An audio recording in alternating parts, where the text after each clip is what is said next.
this is a fantastic question. Which Gelfling clan would each of you belong to? It's the ones we haven't seen yet. Ooh, I'm still convinced there's some hidden ones somewhere. good answer.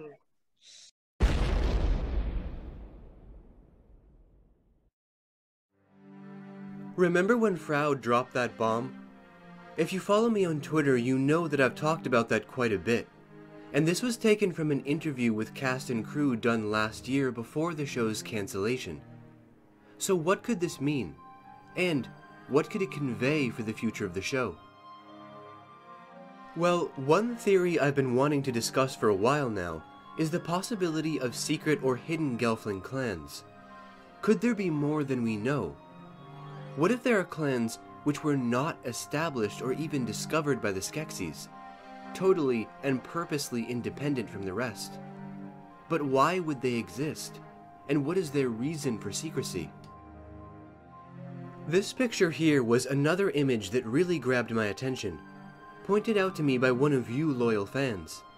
And it proves that if you look closely at some of the screenshots from Age of Resistance, you can see some very interesting things, like this circular pile of rocks located right outside the Crystal Castle, which appear to be ruins.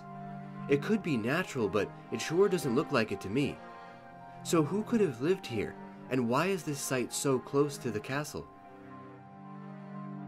One possibility is Rounip and his potential followers.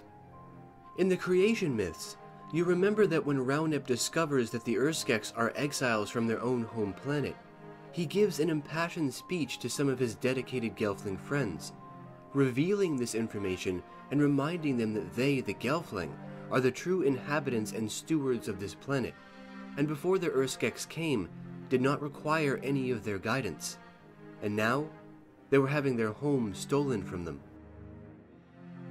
This boiled over into an all-out assault against the Urskeks, as Rounip prepared to lead his followers in a violent strike on the Crystal Castle. This campaign was of course immediately halted by Aughra, and as far as we know, nothing ever came to pass, and his revolt was abolished.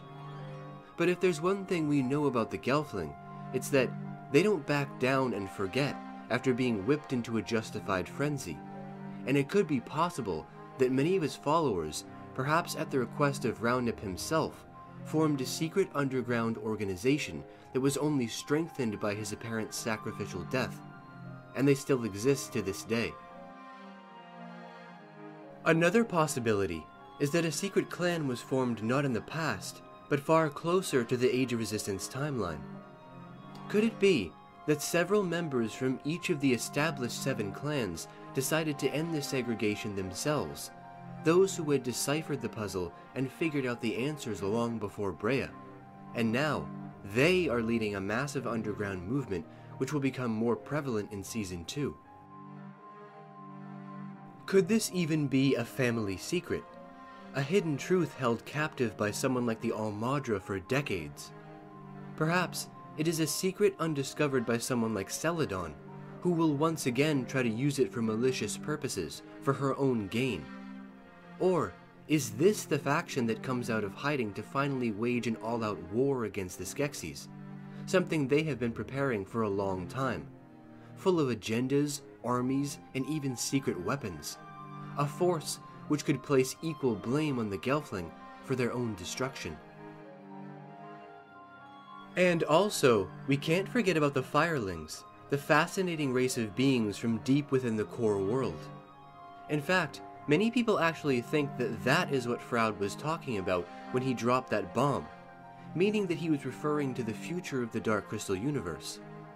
As we know, Lisa Henson did mention exactly that in a recent interview, when she stated that the Firelings timeline would absolutely be a possible starting point for returning to the Dark Crystal, whether it be through puppets or some form of animation. Regardless of the circumstance or timeline or characters, I think we can all agree on one thing. We need more Dark Crystal. If Age of Resistance is unable to continue right now, then give us a timeline and a medium that can work. I'm not sure about all of you, but I absolutely need something to nibble on while we wait for our next course. I hate to be cynical, but the books and the comics just aren't enough. We need shows or movies to keep this franchise alive. It is vital, because we're starving here. So hopefully more news will come soon. So, now it's that magical time for all of you to voice your ideas. I've presented a lot of theories here, so go ahead and leave all of your thoughts and opinions down below in the Great White Void. I want to hear your thoughts on the future storylines of the show. Oh, and don't forget, if you need some awesome new Dark Crystal material, go check out my monthly Dark Crystal series, Siphon Charms. It's totally free to read and a really seriously cool adventure. All the links are always posted. As always, until next we meet, take care, for Thra, for Jim, and I'll see you guys back here for the next video very soon.